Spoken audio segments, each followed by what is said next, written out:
I've been thinking about how much of our pain comes from attachment. Not love, not care, attachment.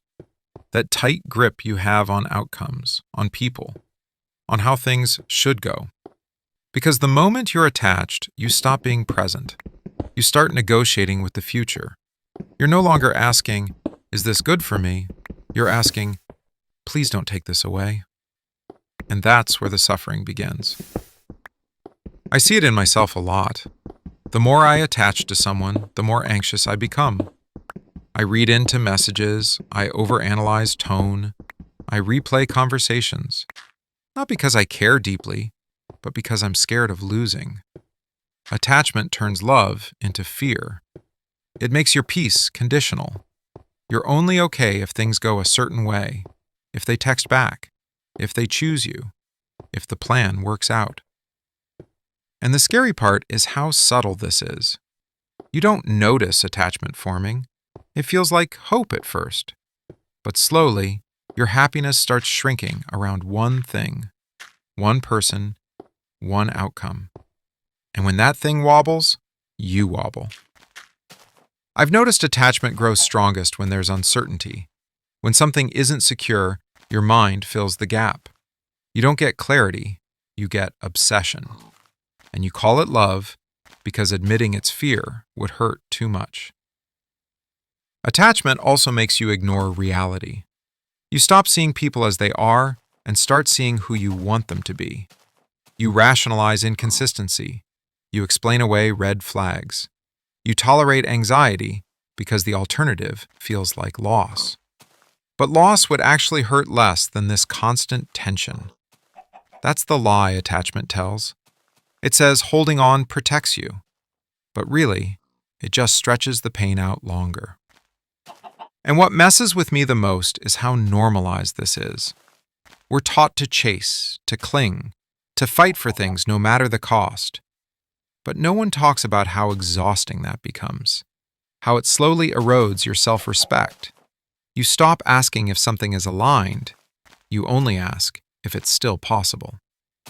And living like that turns life into a waiting room, waiting for reassurance, waiting for clarity, waiting for permission to relax. That's not peace.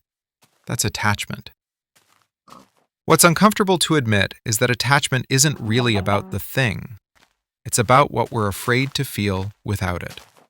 Loneliness, insignificance, uncertainty. Attachment gives us something to cling to so we don't have to sit with those feelings. Even if the thing hurts, it feels better than emptiness. That's why people stay attached to situations that clearly aren't good for them. Because at least there's something. At least there's hope.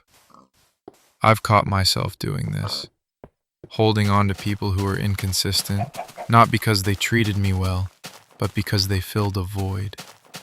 Attachment convinces you that pain with meaning is better than peace without it. So you tolerate anxiety because it feels purposeful.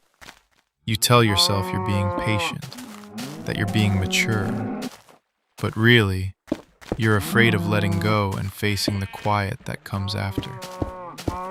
Another reason attachment is so strong is identity. We don't just attach to people, we attach to stories.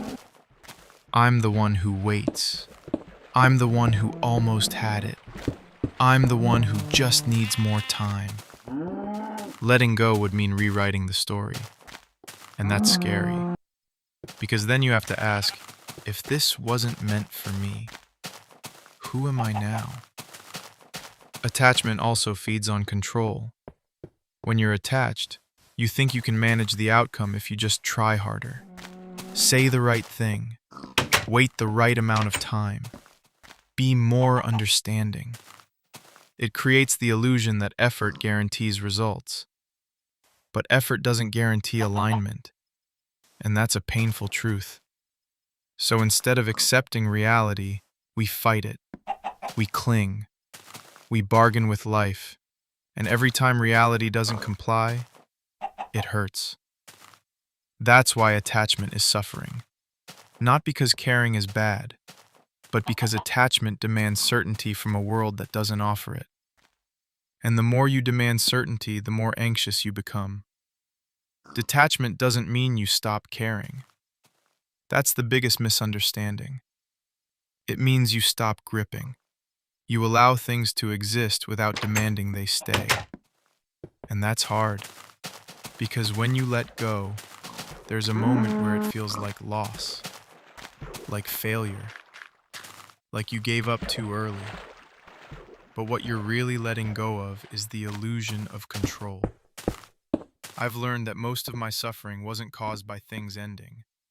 It was caused by me resisting the ending, by replaying, by overthinking, by hoping longer than reality supported.